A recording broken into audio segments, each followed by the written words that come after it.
Viewers, in our previous video, we demonstrated how to use the browser extension. We specifically showed the process for the Chrome browser, but you can follow the exact same method to use it on Firefox as well. Today, we will focus on Windows. In this video, we are going to download the Windows application. As you can see on the download page, there are several options available, but some of them appear faded out. These faded options are exclusively for premium users, so you won't be able to use them with a free account. Because of this, only the 64-bit executable file for Windows will work for us. Similarly, only the 64-bit versions for Linux and Apple's Mac OS are available to use for free. So we are going ahead and downloading the Windows version. As you can see, it is a 132 megabyte file, and our download is now complete. Since the download is finished, we will open it directly from here. The next step is to install the application. To begin the installation, simply double-click the downloaded file. Once you agree to the terms by clicking I agree, an interface like this will pop up. You can see the message, Browsec Setup. Installing, please wait. The installation process has now started, so we will just wait a little bit to see how long it takes to finish installing. As you can see, the installation process will take just a few moments. All right, the installation is complete and our application has been successfully installed. Now, as the application launches, you'll notice it features a clean and spacious interface. We are currently on the login screen, so let's go ahead and log in first. Here, I've entered the email address I used to create my account, along with the password I received via email upon registration. If you ever forget your password, simply click on Forgot Your Password, and a reset link will be sent directly to your email. Additionally, if you don't have an account yet, you can easily create one by clicking Sign Up. All these options are conveniently available right here on the Start screen. Since I already have an existing account, I'll just click Login. I must say, the user interface looks incredibly sleek and visually appealing. While the basic interfaces we previously saw on the browser extension and the website were quite simple, the desktop application's control panel is much more detailed and expansive. On the right side of the screen, you'll see a clearly displayed comprehensive list of countries available for your VPN connection. Right next to each country, you can monitor the network ping or latency in real time. To make things even easier, servers with lower ping latencies are highlighted with green indicator bars, showing you the most optimal connections. Moving over to the left panel, you can view your profile details, including your user ID, email address, and the specific subscription plan you are currently actively using. Right below that, there is an Account option. Clicking on this will automatically redirect you straight to your account management page on your web browser. Okay, let's explore the Support section. If we click on Support, it will take us directly there. Here, we have options like Refresh Account, Refresh Servers, Logs Directory, and a few more. Next, moving from the main tab, let's look at Smart Rules. Inside Smart Rules, we can select specific applications. This feature allows us to manage our traffic routing. For instance, if we want to bypass the VPN for a specific app like WhatsApp, we can select it here so its traffic stays outside the VPN. Now let's head back to the main tab to connect. We currently have the Netherlands selected. To connect, simply click on this toggle switch right here. Let me highlight it for you. You just need to use this switch to establish the connection. Let's connect now.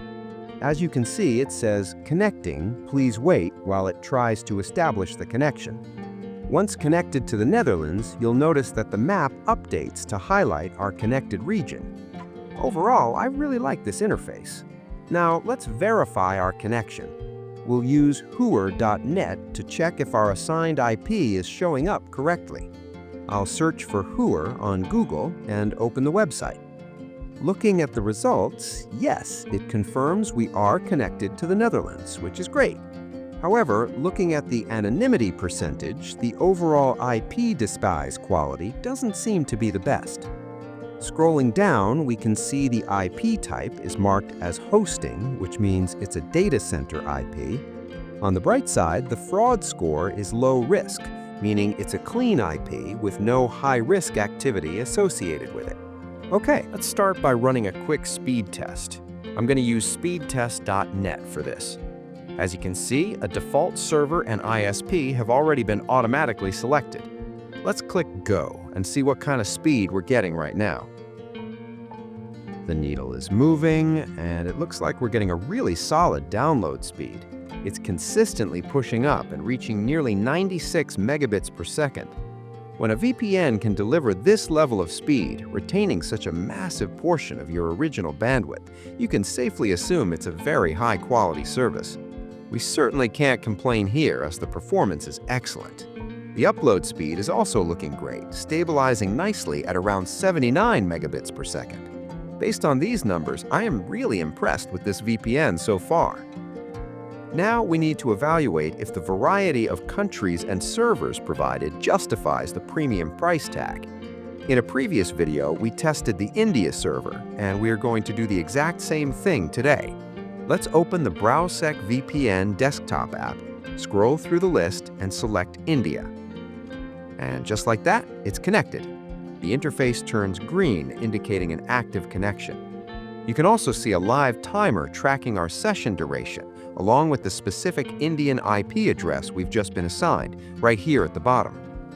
Let's head back over to speedtest.net and see what kind of performance we get using this Indian IP. Now, as this connects, I want to quickly address the length of our tutorials. Today, we are focusing specifically on the Windows desktop app. In our upcoming videos, we'll be covering the Android version.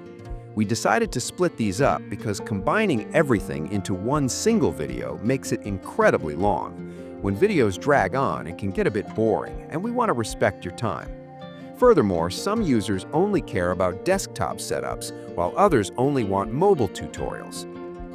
Now, looking back at the test, you might have noticed it took a few extra seconds to initiate this time due to the rooting, and the ping is sitting around 63 milliseconds with some jitter. But just look at that download speed. It is absolutely fantastic. It has effortlessly crossed the 150 megabits per second mark, maxing out at nearly 160 megabits per second. The upload speed is also performing exceptionally well, settling at around 57 megabits per second.